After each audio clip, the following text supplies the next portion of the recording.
Yo, what's up, guys? It's me, William, And it's me, Aiden. back with another video. Let's go! We gonna watch 3 disturbing true summertime horror stories real quick, It's gonna be fun. and yeah, we're ready.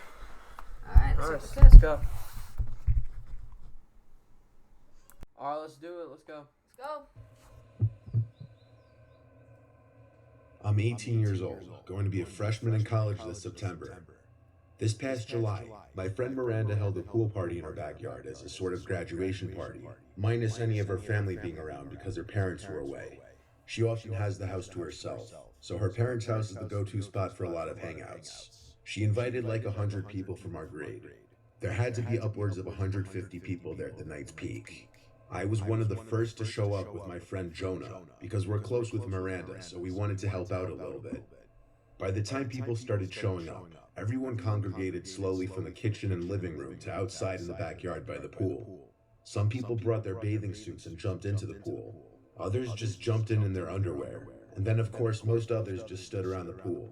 She has a huge backyard. At a certain point, so many people were at the party that it was clear as day people were bringing friends from other schools because we didn't know everyone there, and Miranda was getting mad because she made it clear she didn't want randoms.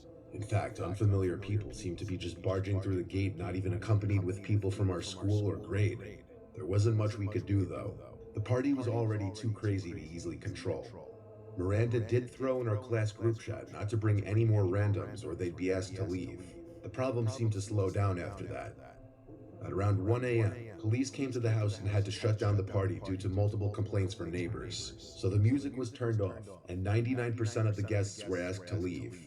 Mostly everyone cleared out except a few close friends, including some of Miranda's girlfriends, Jonah and I, and a few other guy friends. We helped do some cleaning, like picking up all the empty cans and bottles. Eventually, it was just 4 of us left there. I'm talking at like 3 a.m., if not later.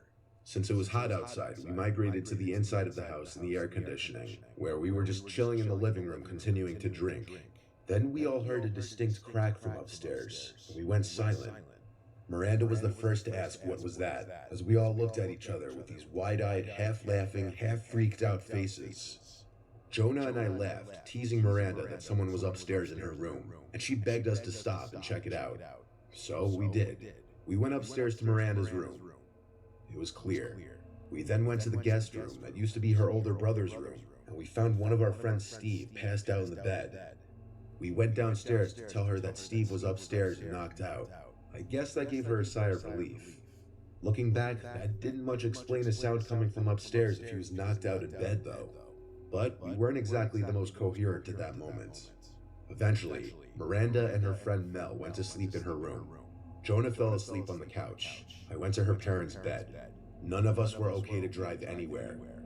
I can't remember how much time passed before I remember one of the girls screaming in the next room over, and then both of them. It was a heart-dropping kind of moment, but I didn't know if they were messing around with each other at first or not. But I realized pretty quickly the screams were way too real. I burst out of the bed and went to Miranda's room and opened the door. The lights were out. I could barely see anything, except for the 2 girls huddled up hugging each other in the corner of the room, basically curled up on the floor. I saw what they were screaming at. There was a tall person in the opposite corner of the room, on the other side of the bed from them. I saw him looking at me in the doorway. I yelled at the girls to run, and they did. There was so much yelling that even Steve woke up and came out. As the girls ran downstairs, screaming that the man was touching their feet, we followed. But looking back, with 3 guys there... Yo, What the heck? that's crazy. Oh gosh. Nah, dude is actually like down bad. That's crazy. That's wild. Okay. Especially going for the girls first is wild. Nah, that's actually There are some crazy. creeps inside this world, bro. Oh my gosh. We regrettably didn't try to overpower them. What's even scarier is that this is all true. Like Yeah, that's these are true stories. this is outrageous. All right, let's keep on going. One man. We all left the house, and one of us called the police, waiting by the neighbor's house with the neighbors, possibly the same ones who called the cops on the party. We didn't see the man leave the front door ever, and after police searched the house and couldn't find him, that meant he left through the back door. None of us recognized who that man was. It was probably an older man who knew Miranda somehow that snuck into the house during the commotion of the party and thought Miranda would be alone after the party. It's some sick, scary stuff. Whether we could have overpowered him or not, we'll never know, because we don't know if he was armed. That's horrifying. There's a nice, quiet, scenic creek not far from my house. I like to drive my kayak up to it every once in a while on the weekends in the summer. This one particular weekend was one of those weekends. The weather was perfect, sunny and 70s. I'd kayaked down this creek a bunch of times, and never had I seen anyone else kayaking it. That's part of the reason I like it, because I'm a very reserved person and I like to do things myself, preferably with privacy. So I set out on the kayak not far from where I parked my car, which is some gravelly dirt parking area right off the road. There was one other car that pulled in a few minutes after I did, which was unusual. I'd never seen any other cars except my own here. 20 minutes into my kayaking, someone came out from the woods ahead of me coming up on the left and approached the edge of the water. He stopped and waved at me and smiled. He put his hands on his hips and greeted me. It seemed he had an expectation for me to stop and chat. I instantly knew I didn't like his smile, but my mother raised me to be polite to everybody, so I stopped paddling and smiled and greeted him back. There was an awkward pause where he was just nodding his head with his closed-lipped smile, and I had to break the silence by saying it's a beautiful day out. He nodded his head and said, "Yup," then asked where I'm from. I made something up and said, "From up north, just visiting." He clearly lacked the ability to hold any sort of conversation, and that's coming from me, who's not the most social person myself, so I wanted to just move along. I told him to have a great rest of his day, and continued onward down the river. Never in a million years was I expecting what happened next to happen. I turned when I heard a snap of a stick or something from not far behind me. There in the not so far distance was the guy, hiding behind a couple trees, seemingly following me. I was disturbed and uncomfortable, like he was clearly trying to not be seen. I was scared to call him out in fear of how he might respond, so I pretended not to notice him and continued to kayak down the creek. I would continue to side glance every so often to see if he was still following me, and he was. I had never wanted to see someone else in the water so much in my life. I took out my phone to try to call my dad or my brother for help, but of course I had no cell reception out there. Still, instead of being followed and probably attacked, I decided to stop at my place, turn around, and threaten to call the police if he didn't stop following me. The man just stood in place behind another big tree, though he was clear as day there. I then decided to fake call the cops. I raised my phone in the air at the man. I said, "I see you there, I'm calling them now."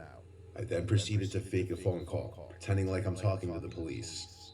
The man started to walk away deeper into the woods. It seemed to have worked. I turned around immediately and started kayaking back up the way I came as fast as I possibly could. I would constantly look over my shoulders until I got back to where I launched the kayak. I made it safely. I checked my whole surroundings before stepping out of the water and carrying my kayak back to my car. The other car in the little parking area was still there, but I made a disturbing discovery that may have saved my life. Up until this point, everything that happened could have maybe been explained away.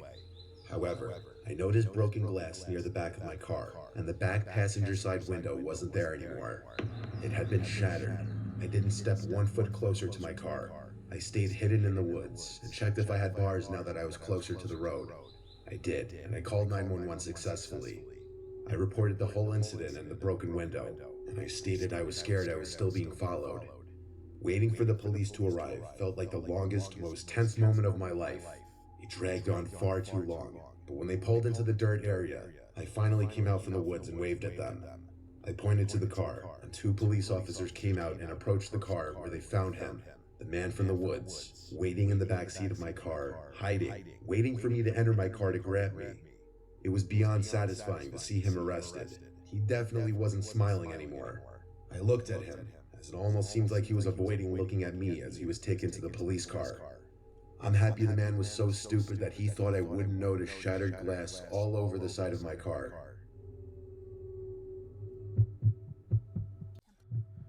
That's oh my gosh. That is.